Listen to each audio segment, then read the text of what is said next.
حضرت مرزا مظہر جانے جانا فرماتے ہیں کہ بارش ہوئی تھی تازی تازی، دلی میں تازی تازی بارش ہوئی تھی. ایک بابا لکڑی کے جوتے پہنے کھڑا ہوں، اللہ اللہ اللہ، اسی کسے دے کچھ بھی نہیں لگ دے، نہ کوئی ساڈا دردی. بابا مست ہو کے جا رہا، اللہ اللہ کرتا جا رہا. ایک طوائف اپنے کوٹھے سے اتر کے تو سیڑھیوں پہ بیٹھی تھی، ساتھ اس کا یار بھی بیٹھا تھا. بابا اپنی مستی میں جا رہا تو بابا جی کے پیروں سے کچھ مٹی اڑی تو اس عورت کے کپڑوں پہ پڑ گئی. پرواہ ہی نہیں، بزرگ گزر رہے. وہ یار اس کا دوڑا ہوا آیا، اس نے آ کے تھپڑ مارا. کا خیال نہیں سارے اس کے کپڑے آلودہ کر دیے، تو کدھر تیرا دماغ نہیں ٹھیک؟ بابے نے نظر اٹھائی، کہا بیٹے میں نے دیکھا نہیں، چل اللہ تیرا بھلا کرے، تو نے بدلہ لے لیا. بابا جی چپ کر کے وَإِذَا خَاطَبَهُمُ الْجَاهِلُونَ قَالُوا السَّلَامَ، چپ کر کے گزر گئے. ٹھنڈ کا موسم تھا، بارش تازہ ہوئی تھی، حلوائی دودھ کاڑ رہا تھا. اس نے بٹھایا بابا جی کو پھٹے پہ، پیالہ پکڑا، دوڑ کے آگے بڑھا. بزرگ آ گئے، آئیے بیٹھیے. دودھ کا گرم گرم پیالہ شکر ڈال کے دیا. بابا جی نے دودھ پیا، پھر نظر جھکی، پھر رنگ بدلا. کہنے لگے مالک تو کتنا بے نیاز ہے، کہیں تھپڑ مرواتا ہے، کہیں دودھ پلاتا ہے. تیری بے نیازی ہے نا، ادھر تھپڑ مروایا، یہاں دودھ پلایا، تو ہی جانتا ہے تیرے رنگ کیا ہے. ابھی بابا وہیں بیٹھا تھا، دوڑے آئے پیچھے سے لوگ، شور ہوا. بابے کو دبوچ کے وہاں لے گئے جہاں اس نوجوان نے تھپڑ مارا تھا. کہا تو اللہ کا بندہ ہے، اللہ کے بندے بد دعا تو نہیں دیتے. ہوا کیا؟ کہا تو نے بد دعا دی ہے؟ کہا نہیں دی، بات بتاؤ. کہنے لگے اس نے تجھے تھپڑ مارا ہے، چھت پہ چڑھا ہے، پیر پھسلا ہے، گردن کے بل گرا ہے، منکا ٹوٹ گیا، مر گیا ہے، تو نے بد دعا دی ہے. بابا جی کہنے لگے یار میں نے تو دوسرا لفظ بھی نہیں کہا، بھلا ہو کہہ کے گزرا ہوں، میں نے نہیں بد دعا دی. کہا تو نے دی ہے تبھی تو مر گیا. کہا نہیں دی. کہا بابا تو بزرگ آدمی ہے، سچ بول. تو بابا جی کہنے لگے سچ سنو. پھر میں آ رہا تھا، میرے پیروں سے مٹی اڑی، اس کے یار کے کپڑوں پہ پڑی، اسے برا لگا، اس نے مجھے مارا.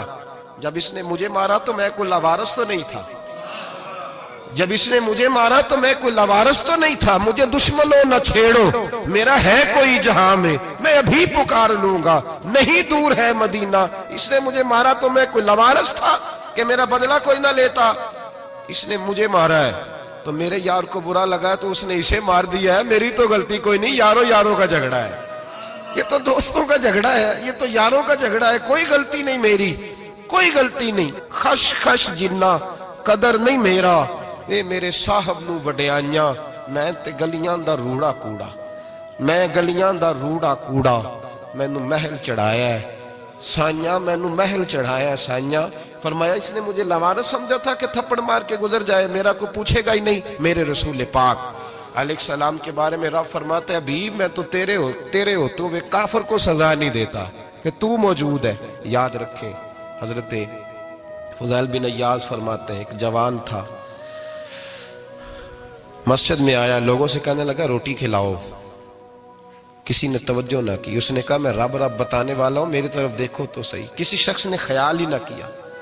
پھر اس نے کہا یار تھوڑا سوچو. نمازیوں سے کہا، اہل علاقہ سے کہا، انہوں نے کہا تیری طرح کے بڑے درویش دیکھیں. مسجد کے محراب میں وہ رب کریم کا بندہ انتقال کر گیا. جب فوت ہو گیا نا، لوگوں کا مزاج ہے بیمار کو دوائی نہیں دیتے، جنازے پہ وقت پہ پہنچ جاتے. جب کوئی گر رہا ہوتا ہے تو سہارا کوئی نہیں دیتا، جب کوئی گر جاتا ہے، ٹانگ ٹوٹ جاتی ہے تو تیمارداری کو زمانہ پہنچ جاتا ہے.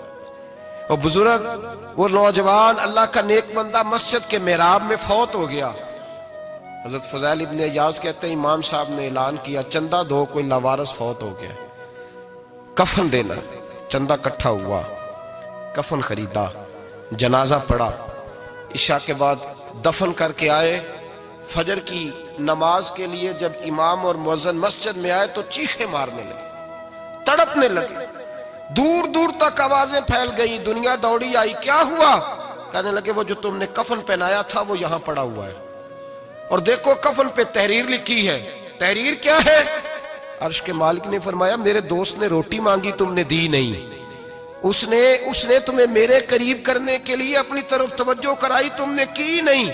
اور میرا یار تمہارے کفن کا محتاج تھا، سنبھال کے رکھو اپنا کفن، میں نے اسے جنت کا لباس عطا فرما دیا، سنبھال کے رکھو. یہ کوئی لاوارثوں کا ٹولہ ہے؟ یاد رکھیں جو وارث والے ہیں، وارث والے ان کا رنگ اور ہے، جو ماننے والے ہیں ان کا مزاج اور ہے۔ اپنی زندگی لوارثوں کی طرح نہیں گزارے، تھوڑا سا ادھر گیا تھا تو پھر تھوڑا سا ادھر گیا تھا تو تھوڑا سا، یہ کیا بات ہوئی، یہ کیا بات ہوئی؟ اپنے آپ کو، اپنی نسبت کو، اپنے عقیدے کو مضبوط رکھیں۔ 1 انچ کے لیے اعلیٰ حضرت فاضل بریلوی رحمت اللہ علیہ کے مکان کی دیوار گر گئی، ایک کونا مکان کا، آپ جانتے ہیں پرانی دیواریں چھوٹی ہوتی تھی اور بارشوں میں اکثر گھروں کی دیواریں گری ہوئی ہوتی تھی، ایک سائیڈ کی دیوار گر گئی تو اس کونے میں ہندوؤں کا گھر تھا۔ اب مستری صاحب رات کو آئے، ان سے بات ہوئی تو کہنے لگے سویرے کام شروع کروں گا۔ کہا 1-2 صاحب نے کہ ہندوؤں کا گھر ساتھ ہے اور وہ دشمن بھی بڑے زیادہ ہیں، تو رات کو ہی ہو جائے۔ کہنے لگا جی نہیں، میری مجبوری ہے، مزدور کہاں سے لاؤں گا، بڑے معاملات ہیں، سویرے شروع ہوگی۔ اب رات کو مولانا ظفر الدین بہاری علیہ رحمہ کہتے ہیں بچے مدرسے کے، باقی سارے لوگ، سب کو جمع کیا گیا، چونکہ اس طرف سے تھوڑا خطرہ تھا ہندوؤں کی جانب سے۔ کہا جناب یہ بڑے دشمن ہیں اسلام کے، تو اس طرح کرو کہ 2-3 بچوں کی ڈیوٹی لگائیں یا کچھ لوگوں کی یہاں رات کو پہرا دیا جائے۔ ٹھنڈ بھی بڑی زیادہ تھی، کھڑا ہونا بھی مشکل تھا۔ اعلیٰ حضرت رحمت اللہ علیہ عشاء کی نماز کے بعد جلدی حجرہ خاص میں تشریف لے جاتے تھے۔ اس رات جب دیکھا نا باہر شور ہو رہا ہے تو اسی طرح سر پہ ایک رومال لپیٹا تو باہر آ گئے، کہنے لگے کیا شور ہے؟ کہا حضور سردی ذرا زیادہ ہے تو یہاں کسی کی ڈیوٹی لگانی ہے پہرے کی۔ 2 منٹ خاموش رہے، پھر فرمانے لگے کوئی ضرورت نہیں، جاؤ سو جاؤ سارے جا کے، کوئی ضرورت نہیں، جاؤ اپنے اپنے گھروں کو، کوئی حاجت نہیں، پہنچ جاؤ۔ کہا حضور مہربانی کرے، وہ طے ہونے لگا تھا۔ فرمایا میری وجہ سے کیوں کوئی ساری رات بیدار رہے، جاؤ تمہیں کہا نا آرام کرو۔ لوگ سو گئے۔ صبح فجر کی نماز پڑھ کے اعلیٰ حضرت رحمت اللہ تعالی علیہ جب سیڑھیاں اتر رہے تھے رضا مسجد کی، تو وہ جس ہندو کی جانب سے زیادہ خطرہ تھا وہ سیڑھیوں پہ بیٹھا تھا، مسجد کی سیڑھیوں پہ۔ سب لوگوں کی توجہ ہو گئی، کہنے لگا مولانا میں کلمہ پڑھنے آیا ہوں، مجھے کلمہ پڑھا کے مسلمان کر دو، میں کلمہ پڑھنے آیا ہوں، مسلمان کریں۔ لوگوں کی توجہ، اعلیٰ فرمانے لگے نہیں ابھی تو انتظار کر، تھوڑی دیر کے اچھی طرح سوچ لے، جذباتی فیصلہ نہ کر کہ تو آ رہا ہے۔ یہ کہہ کے جب 2 سیڑھیاں نیچے اترے اس کے پاس سے تو اس نے پیر تھام لیے، کہنے لگا اب ایسے تو نہ کرو، رونے لگا۔ اعلیٰ حضرت رحمت اللہ نے کلمہ پڑھایا، کچھ باتوں کی نصیحت فرمائی، تشریف لے گئے۔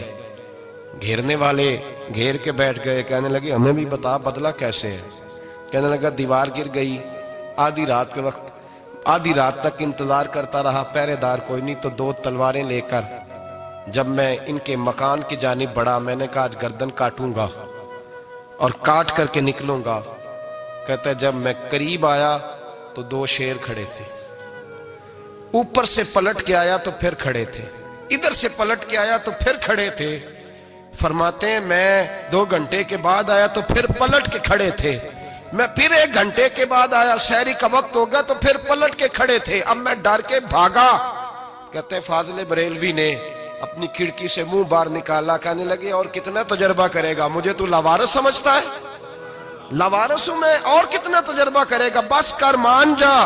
میں نے کہا حضور یہ کون ہے، مجھے بتائیے تو صحیح یہ کون ہے۔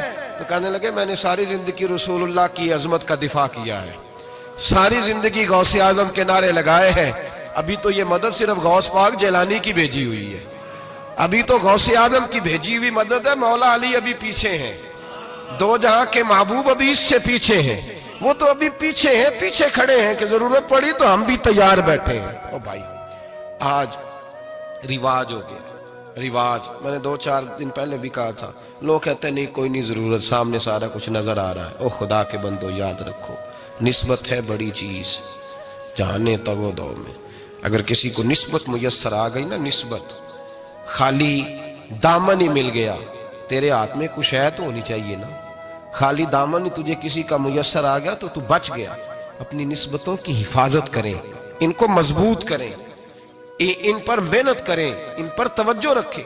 یہ نسبت جو ہوتی ہے نا، نسبت، یہ دیکھیں نا ایک گتا ہے، عام کتاب کو لگا ہوا ہے تو جہاں مرضی رکھ دو، اس کی کوئی قدر نہیں، لیکن جو گتا قرآن مجید کو لگ گیا ہے اس کو بغیر وضو چھونا جائز ہے۔ ایک پٹھے پہ اینٹ بنی ہے، جو باتھ روم میں لگ گئی وہاں بغیر جوتے کے جایا نہیں جا سکتا، اور جو مسجد میں لگ گئی وہاں جوتے پہن کے جایا نہیں جا سکتا. یہ نسبت ہے بڑی چیز. اگر میسر آئے نصیب ہو اپنی نسبت کو مضبوط کر کے رکھا کریں, اس کی جولانی کا مظاہرہ کیا کریں.